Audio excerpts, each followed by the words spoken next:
Min vens ven er min ven. Min vens fjende er min fjende.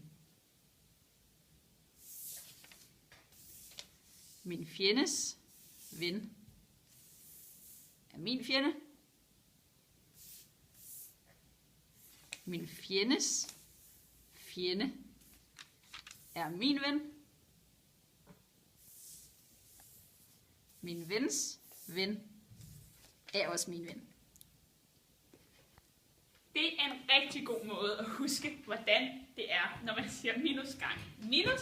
Det bliver positivt. Vi skal nu forklare med lidt matematik, hvordan det er, det giver mening. Vi starter med at have ligningen her. 0 er lige med 4 plus minus 4. Det giver jo rigtig god mening. Her putter vi så minus 1 ganget ind på begge sider. Fordi hvis du gør noget på den ene side af ligningstegnet, skal du gøre det på begge sider. Herover giver resultatet 0, og herover ganger vi ind i vores parentes. Det vil sige minus 1 gange 4 plus minus 1 gange minus 4.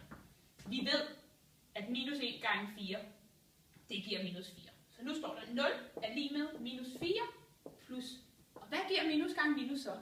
Det må give positivt, for ellers giver den jo ikke 0. Camilla, du siger altid, at vi gerne vil forklare ting halvt. Vi fatter ikke komplekse tal, så vi prøver at forklare det, vi tror, vi ved.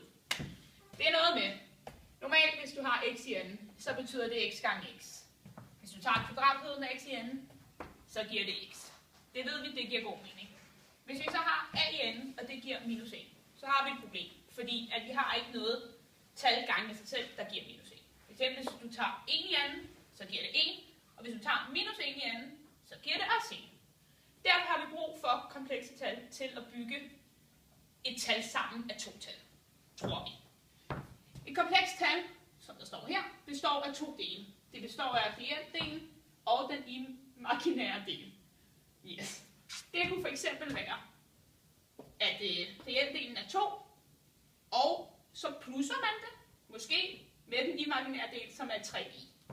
Det vi kunne se her, det er, at en normal tallinje går herfra og hertil.